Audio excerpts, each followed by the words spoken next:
Trending sa X ang cryptic post ng sister ni Catherine Bernardo na "We know what you did last summer" at may date na 2017, 2018, 2019, 2021, 2023 at ang binalikang 2014 ay may years na nag-cheat si Daniel Padilla kay Catherine Bernardo.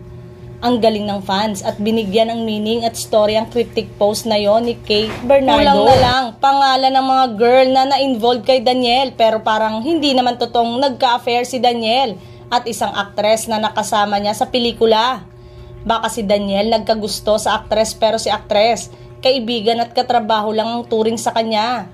Also that time nga ay nagsama sila sa pelikula. May karelasyon ng aktres at hanggang ngayon sila pa rin ang kanyang boyfriend. Galit pa ang fans ni Catherine sa di umano'y panloloko sa kanya nito. Kaya yung nagtanong kung bakit ngayon lang naglabasan ng mga kwento at involvement nito sa ibang girls. Galit na sinagot ng fans. Kasi raw, ngayon lang may nagsalita dahil break na ang dalawa. May nag-comment naman na ngayon lang nalaman ni Catherine ang lahat kaya nagtuloy-tuloy na ang kwento. May nagsabi namang nabablind item na ang tungkol kay Daniel. Wala lang naniniwala dahil nga karelasyon pa niya noon si Catherine. May mga nagpayo kay Catherine na mag-move on na lang siya at ang kanyang pamilya ng tahimik. Ang dami raw na damay sa cryptic post ng ate ni Catherine at pilit inaalam ng mga marites kung sino ang nalink sa kanya sa mga nabanggit na taon.